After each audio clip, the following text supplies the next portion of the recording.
किस कदर पाकिस्तान के खिलाफ साजिशें हो रही हैं, इस्लाम के खिलाफ, मुसलमानों के खिलाफ साजिशें हो रही हैं और मुसलमानों को जिस तरह कमजोर किया जा रहा है, तो मैं समझता हूं ये बहुत बड़ा एक खंजर है जो पाकिस्तान की पीठ में घोंपा गया है। और वजह यह है कि इस वक्त तुर्की ने अपनी इकॉनमी बहाल करनी है और इस सिलसिले में वो इसराइल से भी ताल्लुकात चाहता है और हर मुल्क से ताल्लुकात चाहता है जिससे उसे उम्मीद हो कि कुछ ना कुछ उसकी इकॉनमी को सहारा। एक टर्किश कंपनी है, वो भारत को तकरीबन 100 ड्रोन्स दे रही है। द क्वेश्चन रिमेन्स कि क्या टर्किश ड्रोन पाकिस्तानी बॉर्डर पे इस्तेमाल होगा, क्या सर्विलेंस करेगा एक मुस्लिम मुल्क का ड्रोन जो है। अब देखिए इसकी इंटरप्रिटेशन है जैसे भी की। टर्की और इंडिया के बीच एक एग्रीमेंट हुआ है। इस एग्रीमेंट के तहत टर्की इंडिया को 100 ड्रोन्स दे रहा है। तुर्की और भारत के बीच ये जो एग्रीमेंट हुआ है, जो कि तुर्की की ज़ायरोन कंपनी ने किया है, और इस कंपनी ने 100 ड्रोन्स जो बनाए हैं वो इंडिया को एक्सपोर्ट करेंगे नेक्स्ट 2 वीक। हेलो दोस्तों, स्वागत है आपका इंडियन प्राउड ऑफिशियल में। दोस्तों, टर्की ने हाल ही में भारत के साथ एक डिफेंस का सौदा किया है जिसमें टर्किश कंपनी द्वारा भारत को 100 ड्रोन दिए जाएंगे। ये ड्रोन कैसे होंगे और इसकी खूबियों के बारे में अभी कोई क्लैरिफिकेशन नहीं दिया गया है। इन सब के बीच में पाकिस्तान को ये बात बहुत चुभ रही है कि टर्की एक इस्लामिक मुल्क है, बावजूद इसके टर्की ने भारत को अपने ड्रोन बेच दिए। पाकिस्तान को अब इस बात का डर है कि भारत इस ड्रोन को कौन सी बॉर्डर पर डिप्लॉय करेगा। भारत द्वारा अभी इस बात की पुष्टि नहीं हुई है कि कौन सी बॉर्डर पर इस ड्रोन को तैनात किया जाएगा। तो दोस्तों, जानते हैं इस मजेदार वीडियो को आगे। अगर आपने हमारे चैनल को सब्सक्राइब नहीं किया है तो कृपया सब्सक्राइब कर दीजिए। Thank you so very much for watching. कि क्या ये जो टर्किश ड्रोन्स हैं ये पाकिस्तान के बॉर्डर पे इस्तेमाल किए जाएंगे, ये लाइन ऑफ कंट्रोल पे इस्तेमाल होंगे, इंटरनेशनल बॉर्डर पे होंगे, वर्किंग बाउंड्री पे होंगे, लाइन ऑफ एक्चुअल कंट्रोल पे इस्तेमाल होंगे, ये कहाँ इस्तेमाल होंगे, ये है एक सवाल। और क्या एक बात मैं बता दूं दोस्तों, अमूमन भारत जहां से भी मिलिट्री हार्डवेयर खरीदता है, जहां से भी मिलिट्री हार्डवेयर खरीदता है, भारत उन ममालिक को कहता है कि भाई आपने पाकिस्तान को नहीं देनी, वेपन्स नहीं देने, ठीक है। अच्छा, अमूमन पाकिस्तान, वैसे तो अगर आप माजी में चले जाए तो आपको पता चलेगा कि भारत दुनिया का नंबर 1 आर्म्स इंपोर्टर रहा है, ठीक है, तकरीबन एक 10 साल। और ये जो पिछले 10 साल गुजरे हैं वो तकरीबन $100 अरब की इन्होंने मिलिट्री प्रोक्योरमेंट की, टॉप लेवल का जो है वो असला खरीदता रहा है।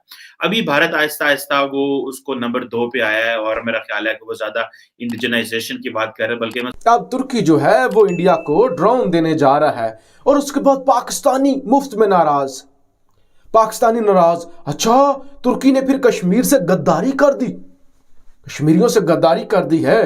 तुर्की ने इंडिया को ड्रोन दे रहा है। देखो, हर मुल्क की अपनी पॉलिसी होती है, हर मुल्क की अपनी फॉरेन पॉलिसी होती है, हर मुल्क की अपनी उनकी कंडीशंस होती हैं, अपने लिहाज से उन्होंने चलना होता है। किसी ने पाकिस्तान से पूछ के अपनी फॉरेन पॉलिसी नहीं बनानी होती। मुल्कों के कई मुल्कों के साथ ताल्लुकात होते हैं, या ताल्लुकात ना भी हों, बिजनेस और बाकी चीजें जो हैं ये एक अलग डिबेट हुआ करती हैं। फिर जो गुस्सा कर रहे हैं लोग कि देखो तुर्की ने क्या किया, तुर्की ने बेवफाई कर दी। और मेरे भाई, आप मुझे ये बताएं, आपने कश्मीर के लिए क्या कर लिया जो तुर्की पीछे रह गया है? आपने क्या किया है? आप लड़े हैं जो तुर्की आपकी मदद को नहीं आया। अजरबैजान का मसला था ना, नगोर्नो काराबाग का, और उसमें तुर्की स्टेक होल्डर था और तुर्की ने फौरी तौर पे हेल्प की जब अजरबैजान ने लड़ने का फैसला किया, और वहां पे फिर अजरबैजान और तुर्की को फतह हासिल हुई। आपने नहीं फैसला किया। जब आप खुद नहीं उठ रहे और कोई दूसरा मुल्क किसी को असला दे और आपको हो के ये क्या हो गया, ये क्या चल रहा है भाई? तुर्की ने कश्मीरियों से गद्दारी कर दी, तुर्की ने इंडिया से रिलेशंस बना लिए। मेरे भाई, आप मुझे ये बताएं, आपने क्या किया है? आपने फैसला किया है कश्मीरियों के लिए लड़ने का, आप लड़े हैं, आप लड़ते हैं, आप लड़ाई शुरू करते हैं, आप कश्मीर की आजादी के लिए एफर्ट करते हैं, आप जिहाद करते हैं। उसके बाद तुर्की या कोई इस्लामी मुल्क नहीं आता आपके लिए मदद के लिए, तो फिर आप शिकवा करते हैं फिर आप नाराज होते हैं। लिहाजा जब आपने खुद ही चूड़ियां पहनी हुई हैं, जब आपको खुद ही कश्मीर के अंदर रहने वाले मुसलमानों का दर्द नजर नहीं आता, तो भारत तो जश्न मनाएगा, भारत तो जश्न मनाएगा। क्या इंडिया जो है वो अगर ये ड्रोन्स लेता है तो वो पाकिस्तान के ऊपर इस्तेमाल कर सकता है, पाकिस्तान की सरहद के ऊपर, line of actual control, line of control के ऊपर, या पाकिस्तान इंडिया बॉर्डर के ऊपर? जाहिर बात है ये उनका ड्रोन है, वो जहां मर्जी इस्तेमाल करें। और मेरा नहीं ख्याल कि एक नई छोटी सी कंपनी जो आई है, कल उठी है, वो कल को ये कह सकती है, जो ज़ायरोन डायनामिक्स, इंडिया को कह सकती है कि नहीं जी आपने पाकिस्तान पे इस्तेमाल नहीं करने। सो ये होती है दोस्तों सॉवरन, जो ममालिक होते हैं वो अपनी मर्जी करते हैं।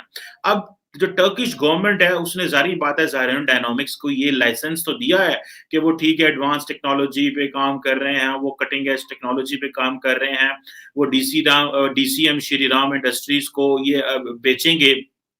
लेकिन दैट डज नॉट मीन कि टर्किश गवर्नमेंट जो है वो ये कहेगी कि जी आप पाकिस्तान के खिलाफ नहीं इस्तेमाल करेंगे। तो जाहिर बात है पाकिस्तान के खिलाफ ये ड्रोन इस्तेमाल होगा। टर्की ने इंडिया को क्या दिया? ड्रोन्स। और टर्की ने हमें क्या दिया? पाकिस्तान को अल्तोगरल ड्रामा। भारत टर्की से क्या ले रहा है? ड्रोन्स। पाकिस्तान ने टर्की से क्या लिया? अल्तोगरल ड्रामा। वो अल्तोगरल ड्रामा जिसको हमने बाकायदा प्राइम मिनिस्टर और हुकूमत की आशीर्वाद के साथ उनके कहने पर उसको ख़रीदा गया टर्की से, उसके बाद अपने नेशनल टीवी पे उसको टेलीवाइज किया गया, जिसकी कितनी 100-200 किस्तें मैंने नहीं देखा, लेकिन ये सोप सीरियल है। और उसके अंदर उस वक्त के तुर्की के जो हुक्मरान, जो बादशाह, जो शहजादे, जो जंगें किया करते थे, उनकी आपस की लड़ाइयाँ, वो सब कुछ दिखाया गया। और इसको इतना लाइमलाइट किया गया, इतना हाईलाइट किया गया कि बाकायदा वज़ीर आज़म साहब की तरफ से ये कहा गया कि ये ड्रामा पूरी कौम को देखना चाहिए और इस कौम के जवानों को देखना चाहिए, और दिखाया गया उनको। और अभी तक ढोल बताशे बजा बजा के उसके गुण गाए जाते हैं। हमने टर्की से अल्तोगरल ड्रामा लिया है, तुर्की ने हमें अल्तोगरल ड्रामा दिया है, और इंडिया को तुर्की ने ड्रोन्स दिए हैं। ये होती हैं दुनिया की और कंट्रीज़ की स्ट्रेटजीज़ और आगे बढ़ने के तरीके।